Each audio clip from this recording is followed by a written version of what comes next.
The Fat Controller scolded both engines severely. "There must be no more tricks," he said. "I shall be watching you both. I have to decide which of you is to stay." He strode away. The twins looked glum.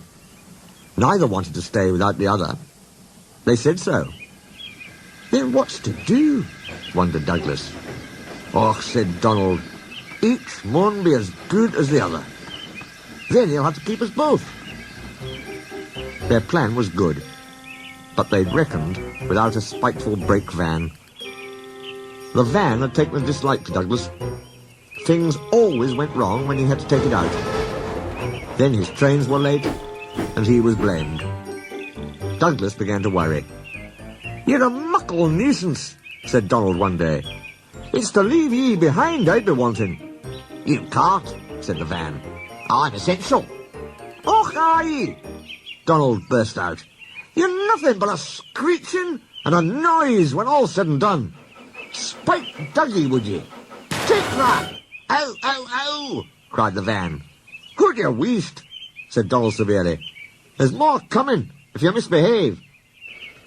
The van behaved better after that. Douglas's trains were punctual, and the twins felt happier. Then Donald had an accident. He backed into a siding. The rails were slippery. He couldn't stop in time, and he crashed through the buckles into a signal box. One moment, the signalman was standing on the stairs. The next, he was sitting on the coal in Donald's tender. He was most annoyed. "You clumsy great engine," he stormed. "Now you must stay there. You've jammed my points. It serves you right for spoiling my nice new signal box." The Fat Controller was cross too. "I am disappointed, Donald," he said. "I did not expect such clumsiness from you. I have decided to send Douglas back and keep you." "I'm sorry, sir." But Donald didn't say what he was sorry for.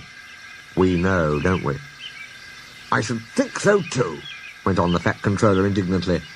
"You have upset my arrangements. This is most inconvenient. Now James will have to help with the goods work, while you have your tender mended. James won't like that."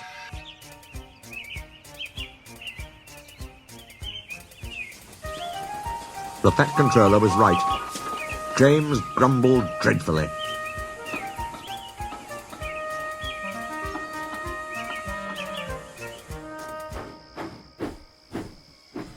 "Anyone would think," said Douglas, "that Donald had his accident on purpose.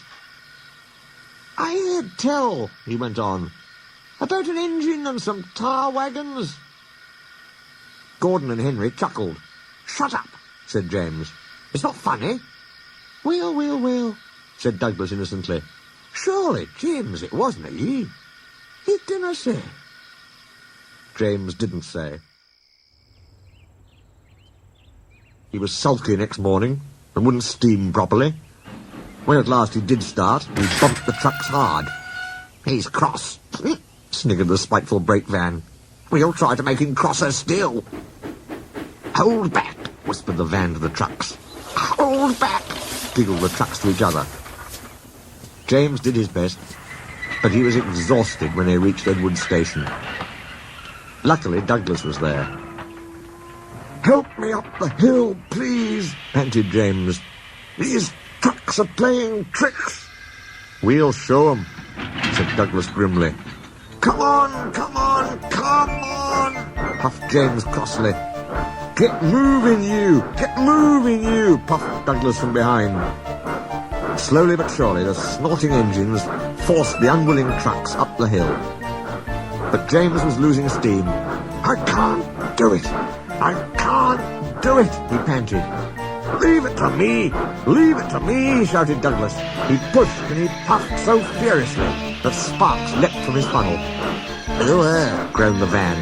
I wish I'd never thought of this. It was squeezed between Douglas and the trucks. Go on, it screamed. But they took no notice. The guard was anxious. Go steady, he yelled to Douglas. The van's braking. It was too late. The guard jumped as the van collapsed. He landed safely on the side of the line. I might have known it would be Douglas. I'm sorry, sir. Maybe I was clumsy, but I wouldn't have been beaten by yon tricksy van. I see, said the Fat Controller. Edward brought workmen to clear the mess. Douglas was grand, sir, he said. Trains had no steam left, but Douglas worked hard enough for 3. I heard him from my yard. 2 would have been enough, said the Fat Controller dryly. I want to be fair, Douglas, he went on. I admire your determination, but I don't know. I really don't know. He turned and walked thoughtfully away.